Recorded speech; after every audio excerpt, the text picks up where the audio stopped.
Oke, selamat datang buat rekan mahasiswa statistik. Jadi kali ini kita akan belajar mengenai normalitas data menggunakan uji Kolmogorov-Smirnov dan uji chi-square. Jadi tujuannya yaitu untuk menentukan data apakah berdistribusi normal atau diambil dari populasi normal. Jadi ada beberapa analisis statistik itu mensyaratkan bahwa datanya harus berasal dari populasi normal atau berdistribusi normal. Salah satu contohnya yaitu analisis variansi atau ANOVA dan uji statistik parametrik lainnya. Memang ada asumsi yang mengatakan bahwa ketika data yang kita gunakan lebih dari 30, maka bisa dikatakan bahwa data tersebut berdistribusi normal. Tapi alangkah lebih baik memang kita memastikan dengan pengujian. Ada beberapa teknik untuk melakukan uji normalitas, di antaranya yaitu uji Lilliefors, uji Shapiro-Wilk, Jakubera, Kolmogorov-Smirnov, dan chi-square. Tapi kali ini kita akan memberikan penjelasan mengenai uji Kolmogorov-Smirnov dan uji chi-square saja. Nah, untuk uji chi-square itu digunakan ketika data yang kita punya itu berupa frekuensi atau data kelompok. Jadi, dalam uji normalitas sebaran data, itu nanti akan dibandingkan frekuensi sebaran data hasil penelitian atau observasi kita dengan frekuensi sebaran data lain yang sudah berdistribusi normal. Nah, data yang dibandingkan berupa frekuensi inilah yang kita sebut nanti dengan teknik chi-square bila dilakukan uji normalitas. Nah, langkah-langkahnya yaitu pertama, data tersebut disusun secara berkelompok dalam daftar distribusi frekuensi. Kemudian tentukan batas kelas interval, yaitu batas bawah dikurangi 0,5, sedangkan batas atas ditambah dengan 0,5. Kemudian kita mencari nilai tengah dengan nilai batas atas ditambah batas bawah dibagi dengan 2. Kemudian kita cari rata-rata dan standar deviasi data tersebut. Karena data yang digunakan adalah data kelompok, bukan data tunggal, maka rumusnya juga berbeda. Rumus untuk mencari rata yaitu nilai frekuensi dikali nilai tengah, kemudian dijumlahkan, kemudian dibagi dengan jumlahan frekuensi. Sedangkan ini adalah rumus untuk standar deviasi. Kemudian langkah selanjutnya yaitu mencari nilai ZI untuk batas atas dan batas bawah. Ini adalah proses standarisasi data ke normal baku, yaitu nilai batas bawah itu dikurang dengan rata-rata, kemudian dibagi dengan standar deviasi. Begitu pula dengan batas atas. Kemudian setelah itu kita mencari nilai luasan distribusi normal untuk batas atas dan batas bawah. Kalau menggunakan tabel normal, kita bisa memanfaatkan fungsi nom_dis. Jadi sini ada S ya, jadi karena di fungsi Excel ada dua. Ada nom tanpa S, ada juga nom yang dengan S. Yang kita gunakan adalah yang nom dengan S, seperti itu. Jadi kita hanya perlu mengetikkan seperti ini. Nah, nilai PI ini diperoleh dari nilai luasan dari batas atas dikurang dengan nilai luasan dari batas bawah. Nah, kalau menggunakan tabel normal, kalau tadi kan menggunakan Excel, nah ini prosesnya seperti ini. Ketika nilai ZI yang kita gunakan negatif, maka kita mencari dari tabel normal, yaitu nanti hasil dari Z tabelnya itu 0,5 dikurang dengan hasil dari Z tabel. Tapi kalau ZI-nya positif, maka 0,5 ditambah hasil dari Z tabel. Kemudian kita nanti akan mendapatkan nilai ekspektasi, yaitu banyaknya data dikali dengan PI, luasan dari distribusi normal. Kemudian baru kita bisa cari chi-square hitungnya dengan cara nilai observasi atau nilai frekuensi dikurang dengan nilai ekspektasi dikuadratkan, kemudian dibagi dengan nilai ekspektasi. Nah, ini adalah hipotesis uji normalitas. Jadi H0-nya yaitu data tidak berdistribusi normal, sedangkan H1 yaitu data berdistribusi normal. Ini adalah chi-square hitungnya. Jadi yang dari sebelumnya itu kita jumlahkan untuk semua kelasnya. Kemudian chi-square tabel, kita menggunakan chi-square tabel dengan alfa dan derajat kebebasan adalah K-1. Jadi banyaknya kelas dikurang dengan 1. Kemudian H0 ditolak jika chi-square hitungnya lebih dari atau sama dengan dari chi-square tabel. Nah, inilah contohnya. Jadi kita di sini ada data tinggi badan dari 100 mahasiswa akan diuji apakah berdistribusi normal atau tidak. Jadi ini adalah tabel distribusi frekuensi seperti itu. Jadi di sini kita punya 7 kelas. Jadi kelas yang pertama yaitu 140 sampai 144. Ini ada 7 mahasiswa. Dan yang terakhir yaitu kelas 170 tingginya sampai 174 dengan frekuensi yaitu sebanyak 6 mahasiswa. Nah, di sini tadi kita mengikuti langkah-langkah. Kita mencari batas bawah dan batas atas. Batas bawah dikurang dengan 0,5, sedangkan batas atas ditambah dengan 0,5. Nah, ini adalah nilai frekuensinya kita salin. Kemudian nilai tengah yaitu batas bawah ditambah batas atas dibagi dengan 2, yaitu 142. Kemudian kita cari rata-rata dan standar deviasi dengan bantuan seperti ini. Kita cari FI dikali XI dulu, kemudian dijumlahkan di sini, kemudian dibagi dengan banyaknya data, sehingga kita memperoleh nilai rata-ratanya yaitu 157,80. Sedangkan untuk standar deviasi ini prosesnya, jadi nilai frekuensi untuk kelas ke I dikali dengan nilai tengah dikurang dengan rata-rata dikuadratkan. Kemudian dijumlahkan sehingga kita memperoleh angka 6486. Kemudian kita masukkan dalam rumus standar deviasi, akar dari 6486 dibagi dengan N-1, berarti 99. Sehingga kita temukan standar deviasinya yaitu 8,09. Selanjutnya kita akan mencari nilai ZI dengan rumus ini, salah satu contohnya. Untuk ZI batas bawah 139,5, kita masukkan 139,5 dikurang dengan rata-rata dibagi dengan standar deviasi. Sehingga kita peroleh nilainya ZI yaitu negatif 2,261. Kemudian ini kita manfaatkan fungsi nomsdis di Excel. Kita langsung gunakan nomsdis dari negatif 2,261 yaitu 0,012. Dan ini untuk batas atas yaitu 149,5. Jadi ini hasilnya. Nah, ini bila menggunakan tabel normal. Jadi ini contohnya misalnya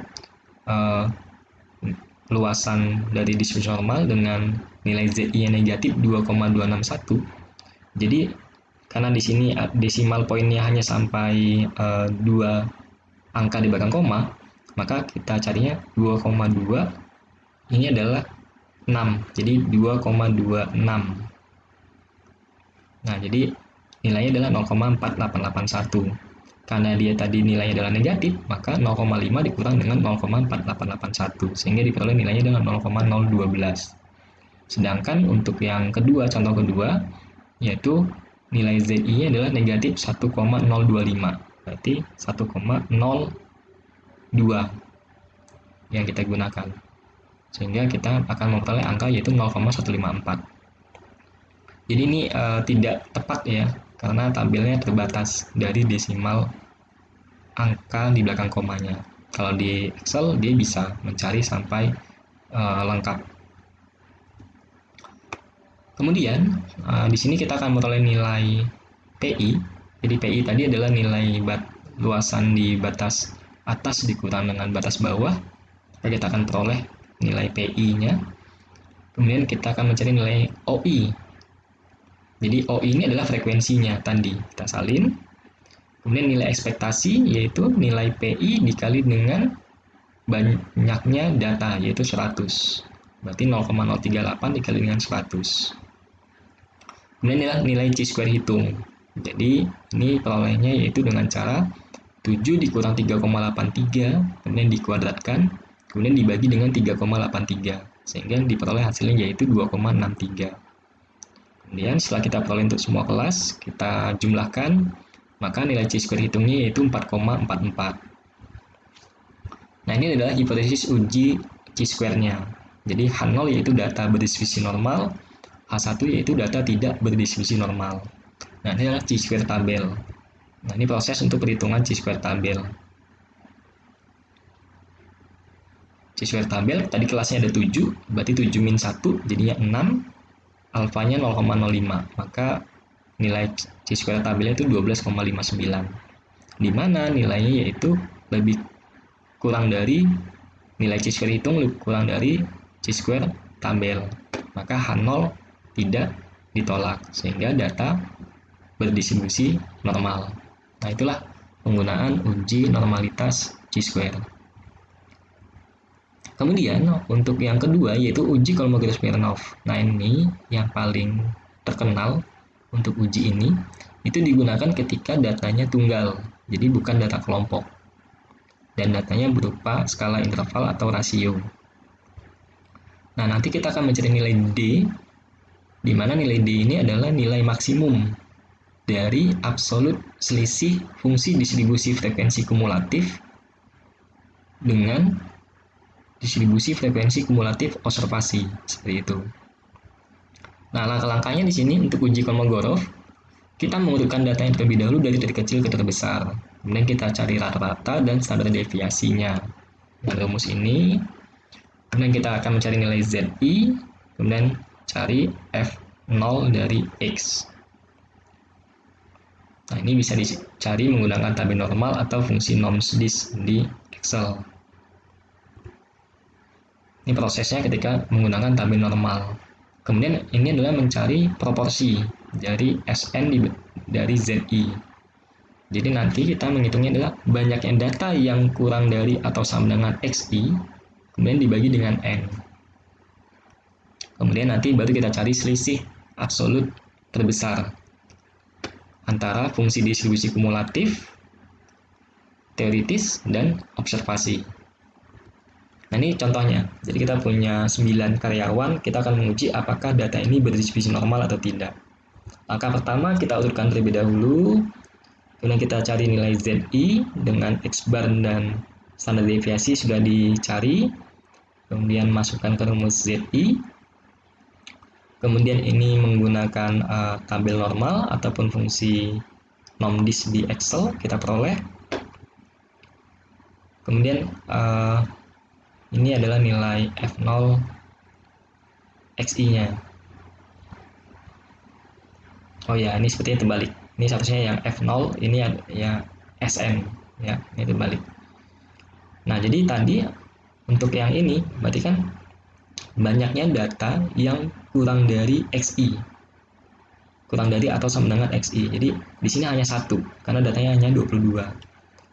Sedangkan yang di sini, ketika X-nya 28, berarti banyaknya data yang kurang dari 28, berarti 1, 2, 3, 4, 5, 6. Ada 6 data.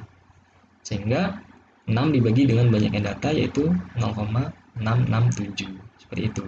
Jadi banyaknya data yang kurang dari XI, berarti kurang dari 28.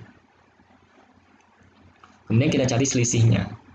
Nah, kemudian dilihat mana yang paling terbesar. Di sini yaitu 0,251. Ini seharusnya hanya ditulis satu saja ya, tapi ini biar tidak bingung jadi saya tulis 2. Kemudian ini hipotesis ujinya, nanti kita akan membandingkan antara D hitung dengan D tabel. Karena ditolak jika D hitungnya lebih dari D tabel. Nah, ini adalah D tabelnya. D tabelnya itu tadi banyak data adalah 9, maka tabel Kolmogorov-Smirnovnya itu 0,43. Sedangkan D hitungnya itu 0,251. Sehingga di sini diperoleh bahwa H0 tidak ditolak. Sehingga data berdistribusi normal. Nah, ini untuk penggunaan SPSS prosesnya, dan ini adalah hasilnya. Mungkin saya akan uji. Jadi datanya kalian masukkan seperti ini dalam SPSS, data, kemudian kalian pilih menu Analyze, Descriptive, dan Explore. Kemudian masukkan data di Dependent, kemudian kalian masuk di sini centang plots, ini plots, pilih, ini non aja, tidak usah, ini uncheck, kemudian ini adalah normality plot with text, kemudian OK. Ini tadi hasil yang untuk uji homogenitas. Ini masih running prosesnya.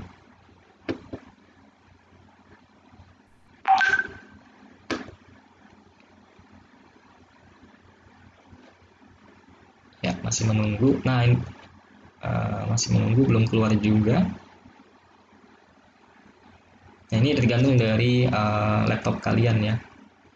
Nah, ini adalah uji Kolmogorov-Smirnov dan hasilnya sama ya, 0,251 seperti itu, sehingga data berdistribusi normal. Sekian.